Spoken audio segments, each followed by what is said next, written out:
브라질 정부 고위 관료들은 말했습니다. 겨우 한국 기업 하나 떠난다고 나라가 망하겠어? 그들은 세금을 2배로 올리고 공장 가동률을 제한하며 50억 레알의 벌금을 때렸습니다. 작은 아시아 기업의 본때를 보여주겠다며 오만하게 웃었죠. 하지만 삼성이 정말 철수를 선언하자 그날부터 브라질의 악몽이 시작됐습니다. 3만 명이 일자리를 잃고 도시는 멈췄습니다. 우리가 뭘 잘못했나요? 라며 울부짖는 노동자들. 지금부터 세계가 놀랍고 그 참혹한 이야기를 시작하겠습니다. 저는 페테르 코바치 전 브라질 재무부 차관이었어요. 지금은 퇴직해 수첩 대신 추억으로 하루를 채우는 늙은이일 뿐이죠. 하지만 제 기억 속에는 아직도 그날의 악몽이 생생합니다. 3만 명이 하루아침에 거리로 내몰리고 도시가 통째로 멈춰 섰던 그 충격적인 순간들. 그리고 그 모든 것이 제 오만함에서 시작됐다는 사실을 깨달았을 때 느낀 절망감은 아직도 꺼지지 않는 불꽃처럼 저를 태우고 있어요. 처음부터 다시 시작하겠습니다. 그렇게 다짐하며 시작한 이야기는 사실 작년 가을, 운명의 그날 아침에 열렸던 한 긴급보고 회의에서 시작됐습니다. 그날은 평소와 다르지 않은 평범한 출근길이었지만 비서가 숨을 헐떡이며 달려와 외친 말 한마디가 모든 것을 바꿔놓았죠. 차관님, 긴급입니다. 투자 재검토 회의가 10분 후에 소집됐습니다. 저는 커피를 쏟을 뻔했어요.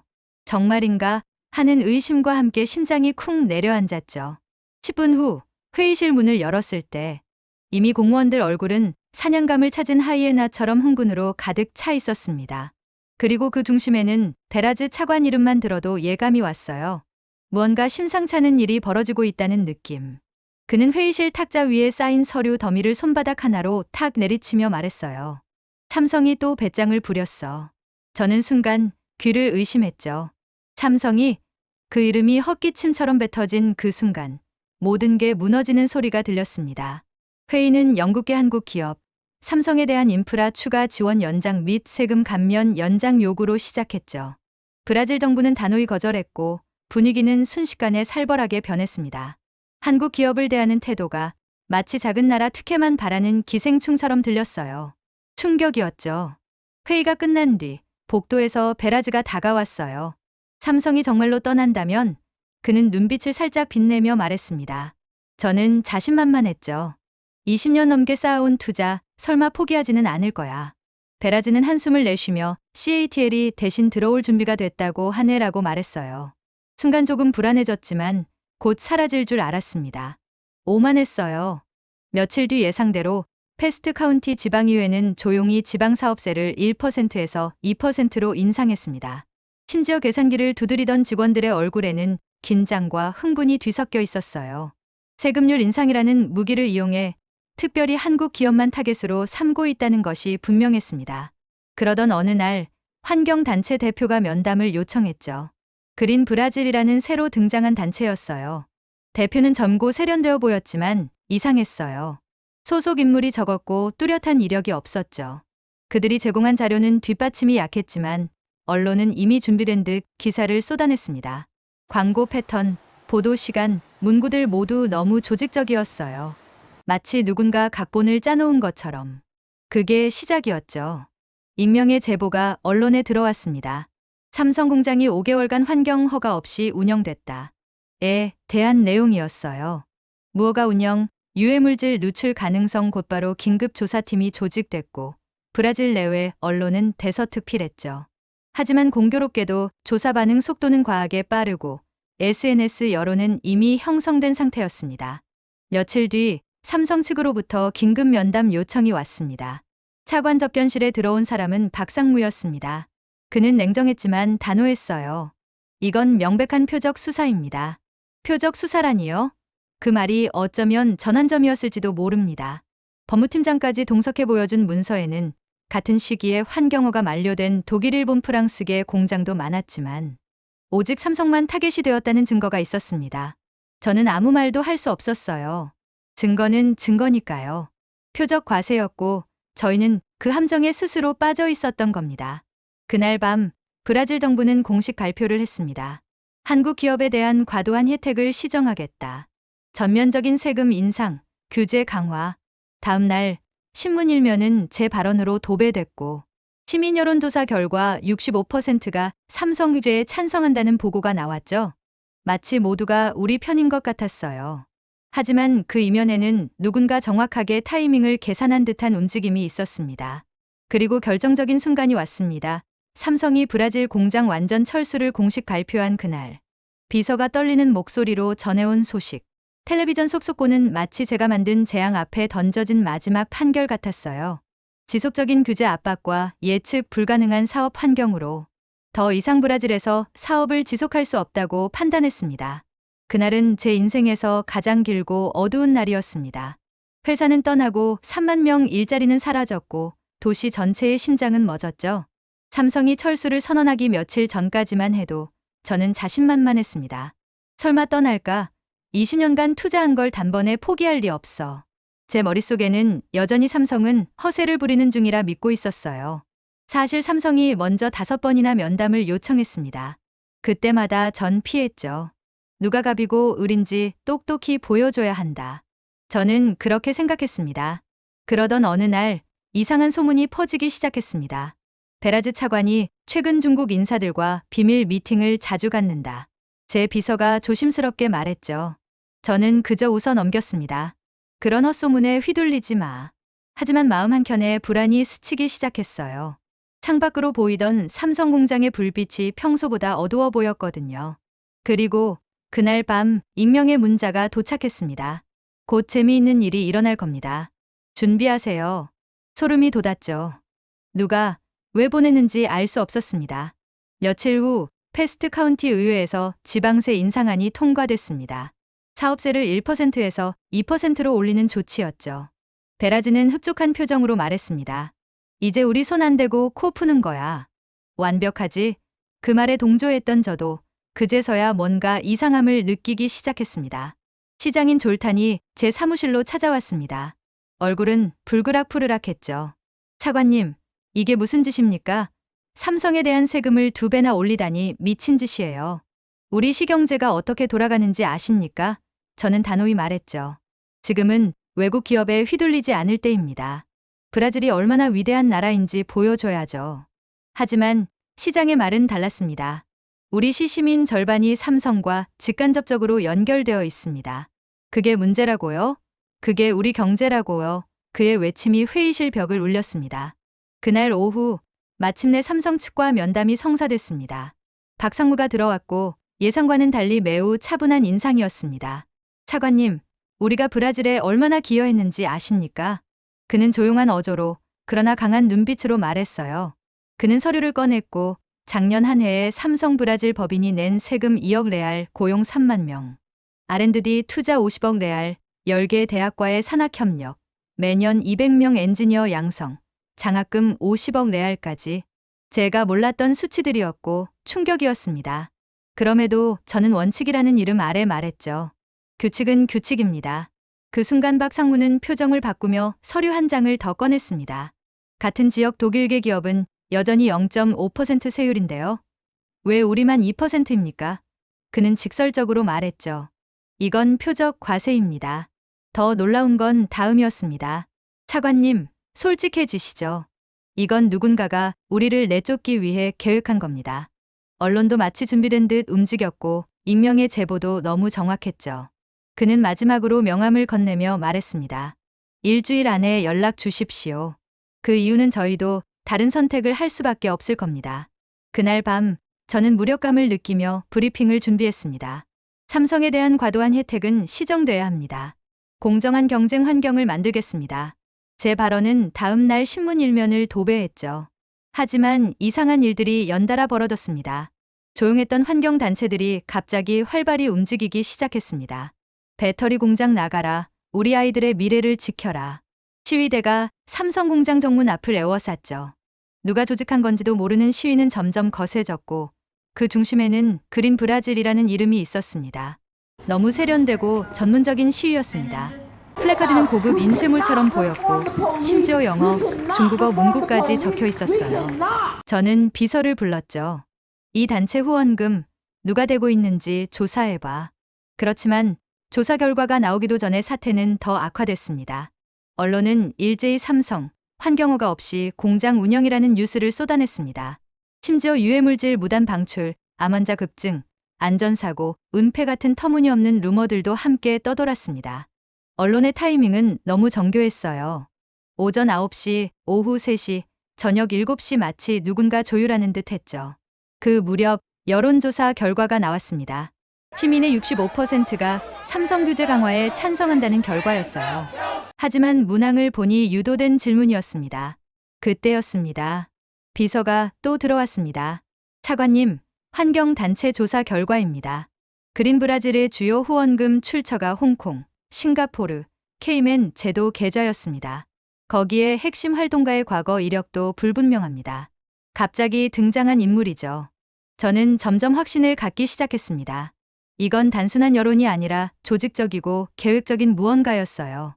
그 무렵 삼성은 공장 가동률을 30%로 줄였고 일부 직원은 조기 퇴근, 주말 근무 중단에 들어갔습니다. 사태가 심각해지는 걸 느꼈지만 브라질 정부는 오히려 더 강하게 나갔어요. 결국 브라질 의회에서 환경영향평가 전면 재검토와 공장 가동률 50% 제한이라는 명령이 떨어졌습니다.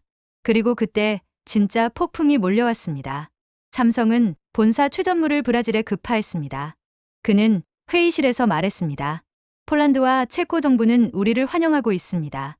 땅을 무상으로 제공하고 10년간 세금도 면제해준다더군요. 브라질이 더 이상 신뢰할 수 없는 나라라면 우리는 떠날 겁니다.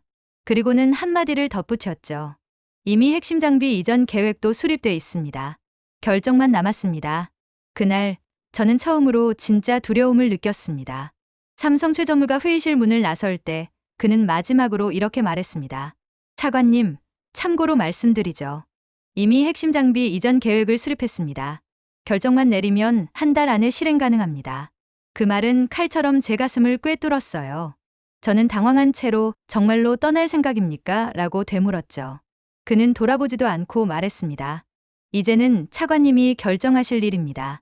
우리를 파트너로 볼 것인지 적으로 볼 것인지.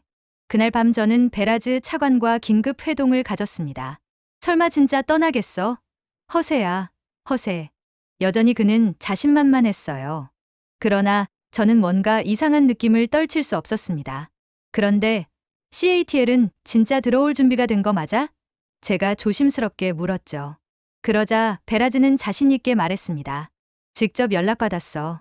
삼성보다 더 좋은 조건으로 투자하겠다고 했어. 그 말에 안도했지만 뭔가 찝찝했어요. 게다가 환경단체들의 움직임이 너무 조직적이었습니다. 너무 전문적인 플래카드, 외국어 슬로건, 시위 시간의 정교함. 저는 비서에게 지시했습니다. 그린 브라질 후원금 출처 조사해. 주요 인물들 배경도. 며칠 후 비서가 와서 말했습니다. 대부분 해외 계좌에서 들어온 자금입니다. 홍콩, 싱가포르, 케이맨 제도 등 추적이 어려운 곳들이고요. 핵심 활동가도 이력이 거의 없습니다. 갑자기 등장한 인물입니다. 점점 퍼즐이 맞춰졌습니다. 그 사이 언론은 다시 포문을 열었습니다. 삼성, 유해물질 무단 방출 의혹, 직원 안전사고, 은폐 정황. 삼성 공장 인근 암환자 5년 사이 급증 등 추측성 기사가 쏟아졌습니다. 저는 홍보 담당관에게 분석을 지시했어요. 차관님, 이상합니다. 기사들이 특정 시간에 일제히 발행되고 문장 구조나 표현도 유사합니다. 조직적으로 조율되고 있는 것 같습니다. 그 말에 등골이 오싹했어요. 뭔가 보이지 않는 손이 움직이고 있었습니다. 그러던 중 충격적인 소식이 전해졌습니다. 삼성 공장이 공장 가동률을 30%로 줄였습니다. 일부 직원 조기 퇴근, 주말 근무 중단했습니다. 사태가 심각해졌지만 우리는 여전히 강경했습니다. 결국 주민단체가 집단 소송에 나섰습니다. 소음 피해, 공해 피해 등을 이유로 무려 100억 레알의 보상을 요구했죠. 선봉에는 여전히 그린 브라질이 있었고 이들에게 변호사까지 지원됐습니다. 도시 분위기는 걷잡을 수 없이 악화됐습니다. 시청 앞에는 노동자들이 몰려와 외쳤습니다. 우리 일자리를 돌려달라. 우리는 뭘 잘못했나? 이건 진짜 분노였습니다. 환경단체에 연출된 시위와는 전혀 다른 절박한 목소리였어요. 그러던 중 드디어 삼성 본사에서 긴급 이사회가 열렸다는 정보가 들어왔습니다. 비서가 창백한 얼굴로 달려와 말했죠. 차관님, 삼성이 브라질 사업 철수 검토 안건을 상정했습니다. 그 순간 모든 게 현실이 됐습니다. 설마가 현실이 된 거죠. 그 다음날 아침 모든 언론이 속보를 쏟아냈습니다. 삼성 SDI, 브라질 완전 철수 선언. 기술 보안 및 예측 불가한 사업 환경이 원인. 3만 명 일자리 증발 우려. 그건 그냥 철수가 아니라 완전 철수였습니다. 그날 점심 총리실에서 긴급회의가 열렸습니다. 총리는 얼굴이 창백했습니다. 페테르, 이게 무슨 짓이야? 어떻게 이런 일이 벌어진 거야? 저는 말문이 막혔습니다. 그 순간 총리가 외쳤습니다. 지금이라도 삼성을 붙잡아. 무릎을 꿇어서라도. 하지만 이미 늦었습니다. 그날 오후 또 하나의 충격적인 뉴스가 들려왔습니다. 삼성, 폴란드에 30억 유로 투자 신공장 공식 발표. 고용 인원 5만 명. 우리가 잃은 규모의 2배였습니다. 그날 오후 증시는 패닉 상태에 빠졌습니다. 브라질 증시 5% 급락, 헤아로와 가치 사상 최저. 외국인 투자자 이탈 가속화. 1차 협력업체 15곳이 당일 폐업 신고를 냈습니다. 도미노처럼 무너지고 있었어요. 시장은 혼란에 빠졌고 졸탄 시장이 눈물로 호소했습니다. 페테르, 우리 시가 죽어가고 있어. 오늘만 해도 실업급여 신청이 500명이야. 어제 자살 시도한 사람만 12명이야. 그의 말에 숨이 턱 막혔어요. 이건 단순한 기업 철수가 아니라 사람들의 삶의 붕괴였습니다. 도시 전역의 부동산 가격은 40% 폭락했고 장사하던 가게들은 문을 닫았습니다. 단골 식당 사장님이 울먹이며 말했습니다. 20년 동안 하루에 300명씩 왔는데 이제 10명도 안 와요. 오늘이 마지막 장사예요. 삼성이 사라진 도시, 궤도시는 유령 도시가 되어가고 있었습니다. 더 큰 문제는 이뿐이 아니었습니다. 삼성의 철수를 시작으로 다른 외국 기업들도 동요하기 시작했습니다. 독일 자동차 부품업체 2곳은 투자 계획을 보류했고 일본 전자기업은 증설을 취소했습니다. 이유는 같았습니다. 브라질은 반기업 정서가 강하고 정치적 리스크가 크다. 게다가 우리가 믿었던 CATL 중국 배터리 기업마저 투자 검토를 보류한다고 통보해왔습니다. 정치적 리스크가 너무 크다는 이유였습니다. 우리가 삼성의 한 행동을 본 후 그들마저 우리를 믿지 않게 된 거죠. 마지막 희망조차 사라졌습니다. 도시는 무너졌고 나라 전체가 흔들리고 있었습니다. 그리고 그제서야 진짜 문제가 보이기 시작했습니다. 이 모든 것이 너무 정교하고 빠르고 조직적으로 일어났다는 사실. 그리고 그 중심에는 보이지 않는 손이 있었습니다. 이건 단순한 국내 정치 문제가 아니었습니다. 누군가의 치밀한 시나리오. 그게 진실이었습니다. 브라질 정부는 혼란에 빠졌습니다. 경제가 무너지고 여론은 들끓었고 정치는 불안정해졌어요. 총리는 말했습니다. 페테르, 지금 당장 삼성을 만나. 무릎이라도 꿇어. 하지만 삼성은 면담 요청을 거절했죠. 이미 너무 늦어버렸습니다. 그제야 총리는 외쳤습니다. 그럼 내가 직접 한국에 가겠다. 대통령이든 누구든 만나서 해결해야 한다. 그 순간 저는 직감했어요. 이 사태는 단순한 경제 문제가 아니라고. 그래서 진실을 찾아야 했습니다. 먼저 비서에게 지시했어요. 베라즈 차관의 최근 1년간 해외 출장 내역과 만남 기록을 전부 조사해. 며칠 후 충격적인 보고가 올라왔습니다. 차관님, 베라즈는 작년에 중국을 4차례 방문했습니다. 공식 출장으로는 등록되지 않은 비밀 일정이었고 매번 CATL 임원들과 접촉한 정황이 있습니다. 더 심각한 건 그 다음이었습니다. 스위스 계좌로 수백만 달러 규모의 입금 기록이 확인됐습니다. 출처는 홍콩 소재 익명법인입니다. 저는 머리를 감쌌습니다. 이 모든 게 처음부터 짜여진 시나리오였던 겁니다. 우리가 삼성을 몰아내도록 유도된 거였죠. 총리에게 보고했습니다. 총리님, 삼성이 조건부 복귀를 검토할 수 있다고 합니다. 뭐, 정말이야? 조건은 있습니다. 총리가 직접 한국에 가서 공식 사과할 것. 향후 10년간 세금과 규제를 동결하는 특별법 제정. 그리고 이번 사태의 진상을 조사하고 공개할 것. 총리는 고개를 끄덕이며 말했습니다. 알았어. 한국에 가겠다. 그리고 베라즈는 오늘 새벽 체포했습니다. 국가기밀 유출과 뇌물수수 혐의입니다. 그날 밤 브라질 언론은 일제히 보도했습니다. 브라질 정부, 삼성과의 협력 재개 위해 공식 사과 준비. 베라즈 차관, 중국과 내통 정황 드러나 체포. 총리는 저와 함께 서울행 비행기에 올랐습니다. 저는 창밖을 보며 생각했어요. 작은 나라라고 무시했던 한국에 고개를 숙이러 간다. 하지만 이게 맞는 일이다. 진짜 친구가 누구인지 이제야 알았으니까. 서울에 도착한 다음 날 한국 산업부와의 회담이 열렸습니다. 그 자리에는 삼성 부회장도 있었어요. 총리가 준비한 연설문을 읽기 시작했습니다. 먼저 진심으로 사과드립니다. 우리의 오만과 편견이 소중한 파트너를 잃을 뻔했습니다. 이번 사태가 외부 세력의 계획적 공작이었음을 인정하며 저희는 그들에게 이용당했습니다. 장내는 조용해졌고 한국 측 인사들의 표정이 조금 누그러졌습니다. 그 자리에서 제가 증거 자료를 하나씩 제시했습니다. 그린 브라질의 후원금 경로, 중국 정부와 CATL의 프로젝트 문서, 베라지의 스위스 계좌 기록. 그중 가장 충격적이었던 건 바로 프로젝트 드래곤이라는 극비 문서였습니다.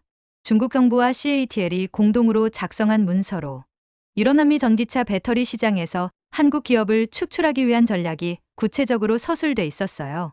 환경, 단체의 지원, 언론 여론 조작, 규제 압박 유도, 경쟁사 철수 유도, 시장 진입. 그 문서를 본 한국산업부 장관은 말했습니다. 사실 우리도 일부 정황은 파악하고 있었습니다. 하지만 증거가 없었기에 적극적으로 나설 수 없었죠.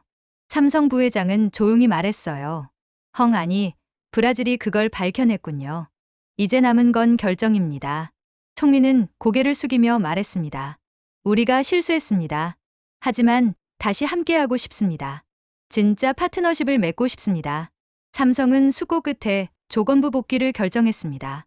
1단계로 5,000명 재고용, 내년까지 1만 명 규모로 확대.